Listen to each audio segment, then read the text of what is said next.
lot of people don't know that you can grow things here. They just think that's a big desert, but actually some of the best wheat in the world is grown here.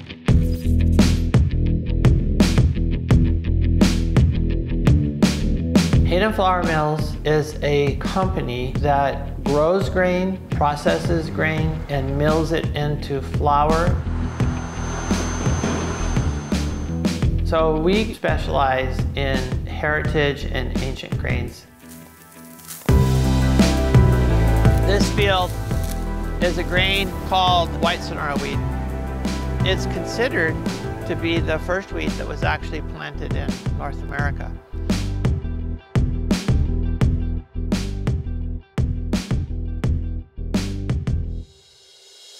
I'm going to turn it on the mill. It's going to be loud. So you can see it from here.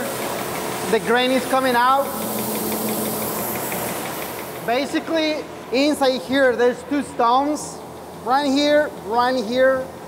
These stones crush the grain. And then through that system, the flour goes through here. From here, right here, we have the sifter.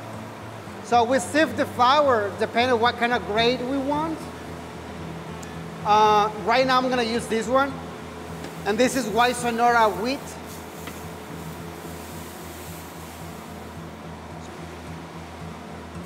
So technically, there's a roller that goes inside the screens. So the roller moves the flour, and then eventually the flour is coming out through this tiny little hose. Yeah, that's how it works. From here, it goes all the way to there. My name is Jeff Zimmerman. I'm one of the re-founders of Hayden Flour Mills.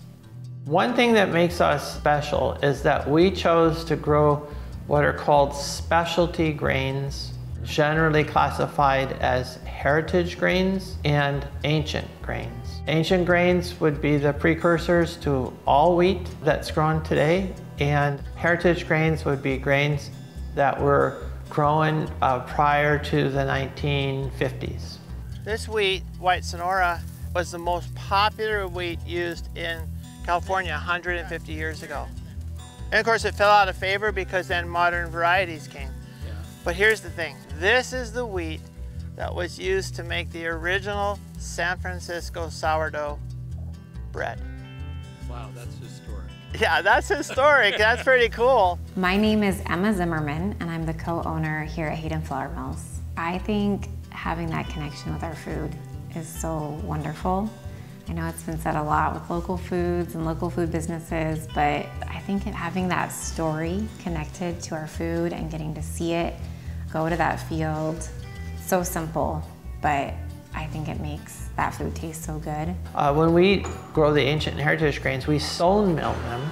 Even though it's sifted, it keeps some of those nutrients from the wheat germ and the wheat bran in the mix. So this is a great way to show you guys how our big stone mill works on a smaller scale. So you can actually see the furrows in these stones. And this is a pretty traditional pattern. So what we're gonna do is we're gonna put these stones together. Try not to pinch my fingers because it's pretty heavy. All right, and then we're gonna drop the wheat. This is designed really fun. It has this little bowl built in, and there's this hole on top that drops the wheat down. And that wheat will drop down in there, and what we're doing is it's getting in between those furrows and cracking that wheat open. So you start to see that grain crack open. You can see how it gets cracked and pushed out along those furrows. And that's exactly what's happening in our stone mill too, where the flour's getting pushed out along the edge there.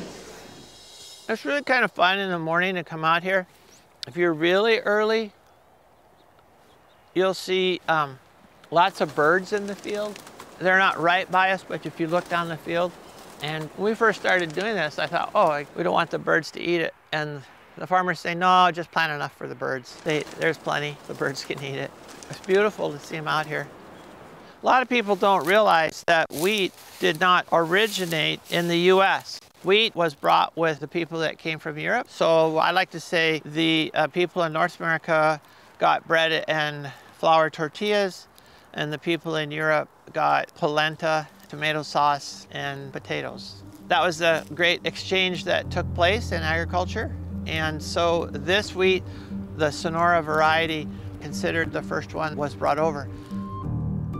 It does happen to be that these grains do have a lot of flavor already, and the way that we mill them preserves a lot of that flavor.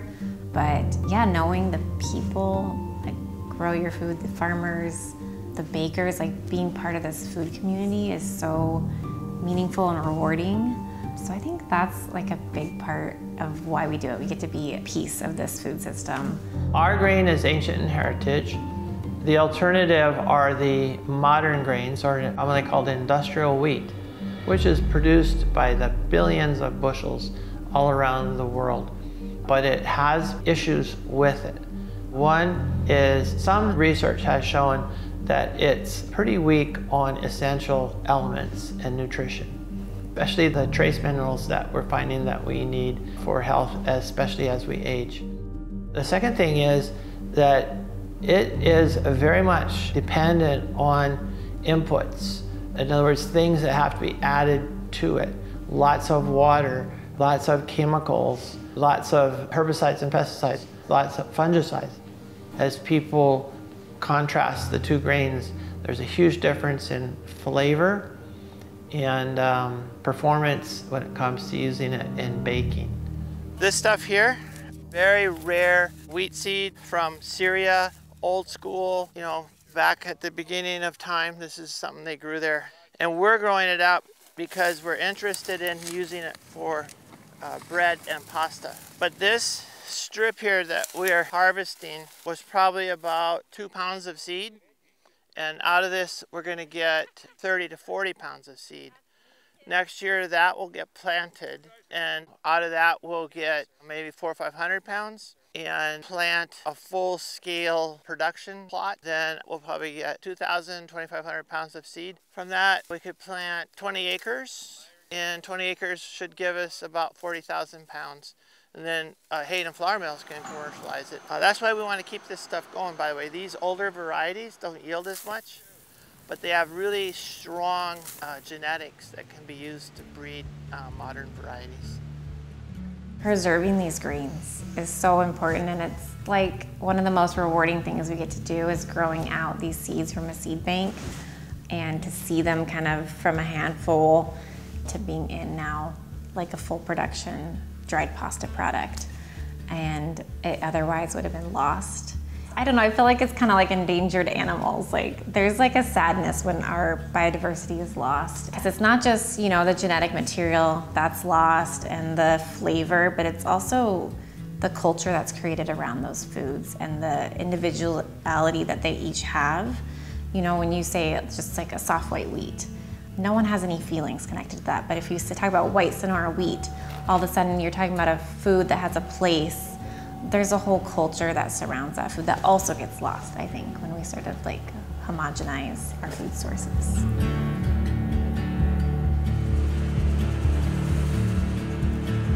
This is what we started with. 10 years ago, we grew 10 acres of white Sonora, and now we have hundreds of acres of all different types of heritage grains. So you take one of those seeds, plant in the ground, and from that one seed, it will come up with a whole bunch of stems, and then those stems will have a head. If you look at the head, you'll see all of these rows of seeds. And sometimes the grain is designated by row, 2 row, 4 row, 6 row, 8 row. These rows create babies, and then the babies develop into more seeds. And those seeds filled with things that we break apart when we mill and we make flour. So yeah, these little things make this 50-pound bag of flour. Yeah, that's how it works. It's amazing. Hey, an interesting thing, if these weren't pushed down, they're very, very, very tall. These stems of wheat are real tall. Sometimes they get as high as 6 feet, and that's called standard height wheat. That's how wheat grew until the 1960s, and then someone got the great idea, hey, let's see if we can make wheat shorter, then most of the energy for this wheat is going up to making the fruit and not making this long stem. If you were to go into a modern wheat field, that's about how tall it would be out of the ground. It's very short. You get really high yields. But because it's close to the soil, then there's a lot of diseases that can come up from the soil. And so the farmer needs to apply chemicals to his field to keep that from happening. This wheat here, what you see on top, generally the root structure will be really deep below. What's really happening with this grain is beneath us, under the soil, and then this is just the product of that interaction. But the yield will be lower. Chefs, bakers, they really like this stuff because of the flavor. And also where you have flavor, you usually have more nutrition.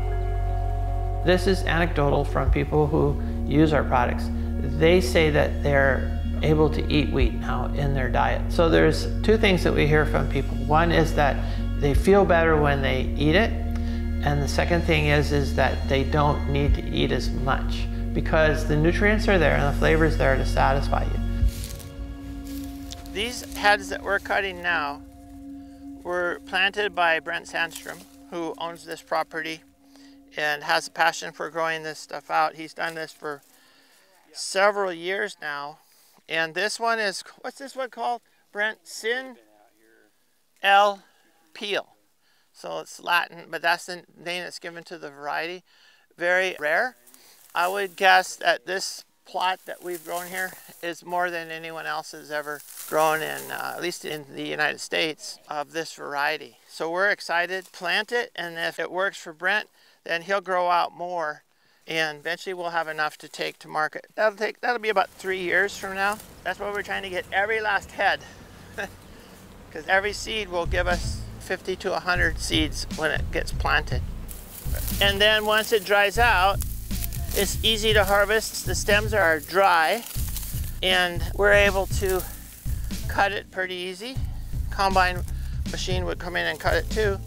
Right after we started it, my daughter Emma joined the business, and she's been a really big player in taking it to where it is now, the look and feel of the business, the ethics and morals of the business, you know, doing the right thing, not taking shortcuts. All of those things she brought to the table and has done a really good job. And it's been a real honor to work with her. She's been my little buddy, that's what I'd call her. Ah, you guys, this is fun. Yeah. All right. It's hot, right? Oh. Not yet. Now we're gonna do the threshing machine. This is a small scale thresher report. We're gonna dump the grain on top, and you'll see the finished grain comes out the bottom.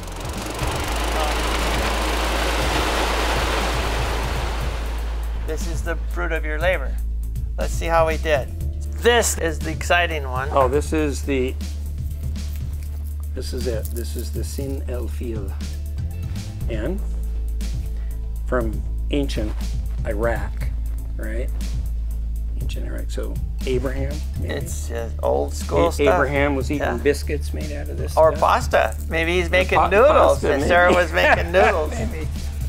The reason I do what I do, and I thought about it actually today when we were in the field, and I have to do this without getting emotional, but my granddaughter was with us, and we are so close to losing all of the good stuff in agriculture.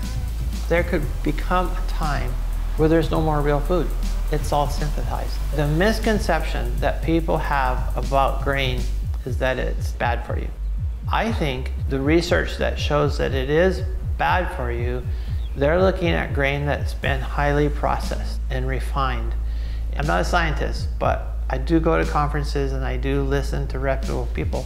The gut was probably not designed to have this pure load of starch hit their gut in the processed flours that we eat today. And so it causes irritation and other problems. There's a couple books that have come out recently about Meat protein can be synthesized in the lab. Fish can be grown in a very controlled environment. The things we get from food can all be made in a laboratory. Yeah, maybe we'll have some small part, and all these hundreds of other people that are doing this have a part, not just preserving, but keeping it alive, so that maybe as time goes on, people will go, yeah, we need that stuff in a big way, in a big scale. Once a seed is lost, you can't get it back. You can't go to somewhere and like rebuild the software for it.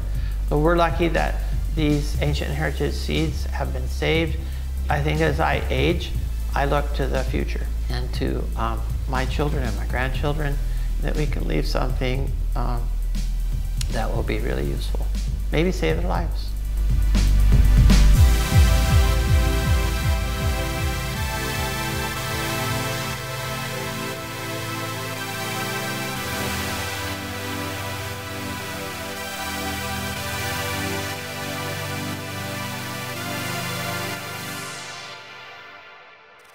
Thanks for watching. We hope you enjoy our documentaries as much as we enjoy making them. Unfortunately, many of our videos don't earn enough YouTube revenue to afford the cost of production. But if you like our content, the best thing you can do is directly support it on Patreon. Plus, you'll get access to behind-the-scenes vlogs and commentary. If you're looking for something more in return, go to paragraphic.io, where you can buy our other products and services. Alternatively, you can shop our Amazon storefront for our favorite equipment recommendations. Also, check out Boca, where you can find beneficial supplements to optimize your productivity. We especially love the lion's mane and mushroom gummies. And finally, consider signing up to Multitude, a platform built for long-form content, where you and other content creators can share and monetize new videos every week.